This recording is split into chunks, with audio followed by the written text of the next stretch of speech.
నమస్కారం. ఈరోజు మనం నారీ నారీ నడుమ మురారి అనే తెలుగు సినిమా రివ్యూని చూద్దాం. ఈ సినిమాలో శ్రీసింహ, శబనంతం లీడ్ రోల్ ప్లే చేశారు. ఈ సినిమా ఒక ఫన్ ఫిల్డ్ ఫ్యామిలీ డ్రామా అని చెప్పొచ్చు. కథ విషయానికొస్తే ఒక కన్స్ట్రక్షన్ కంపెనీలో పనిచేసే మన హీరో తనతో పాటే పనిచేసే హీరోయిన్ని ప్రేమిస్తాడు.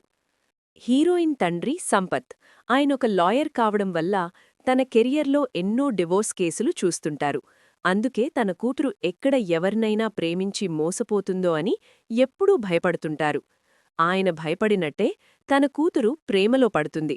అయితే ఆ ప్రేమని ఆయన అంగీకరించడానికి కొన్ని సమస్యలుంటాయి. మొదటిది, ఆయనకి హీరోని అస్సలు నచ్చదు. అంతకంటే ముఖ్యంగా హీరో తండ్రే అంటే అస్సలు పడదు. దానికి కారణం, హీరో తండ్రి తన వయసు కంటే చాలా చిన్న అమ్మాయిని రీసెంట్గా పెళ్లి చేసుకుంటాడు. ఇలాంటి ఫ్యామిలీకి తన కూతుర్ని ఇచ్చి పెళ్లి చెయ్యాలా అని ఆయన ఆలోచిస్తుంటారు. కాని వేరే దారి లేక పెళ్లికి ఒప్పుకొని ఒక కండిషన్ పెడతారు. ఆ పెళ్లి రిజిస్టర్ ఆఫీస్లోనే జరగాలని చెప్తారు. మన హీరో అది విని షాక్ అవుతాడు. అసలు రిజిస్టర్ ఆఫీస్లో పెళ్లి చేసుకోవడానికున్న అభ్యంతరమేంటి? హీరో పాస్ట్లో ఏం చేశాడు? ఈ కథలోకి సంయుక్త ఎలా వచ్చింది? చివరకు ఏమైంది అనేదే ఈ సినిమా. ఈ సినిమాలో నాకు బాగా నచ్చిన విషయమేంటంటే ఇందులోని ఫన్ మూమెంట్స్. సిచ్యువేషనల్ కామెడీ చాలా బాగా వర్కౌట్ అయింది. ఒక ఇబ్బందికరమైన పరిస్థితిని క్రియేట్ చేసి దాని నుండి క్యారెక్టర్లు ఎలా బయటపడతాయి అనే విషయాన్ని చాలా నీట్గా చూపించారు. ముఖ్యంగా ఆ టాటూ సీన్, సంయుక్త ఎంట్రీ, అలాగే సమస్యల నుండి తప్పించుకోవడానికి హీరో తన తండ్రినే ఇరికించే సీన్స్ అన్నీ చాలా బాగున్నాయి.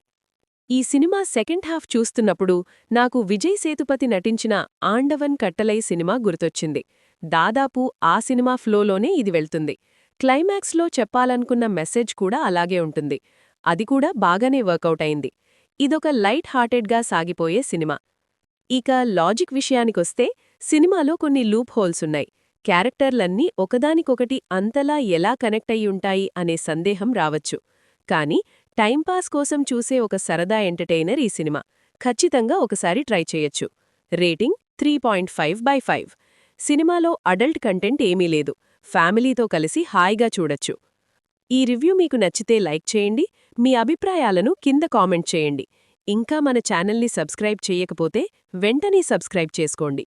మరో రివ్యూతో మళ్ళీ కలుద్దాం.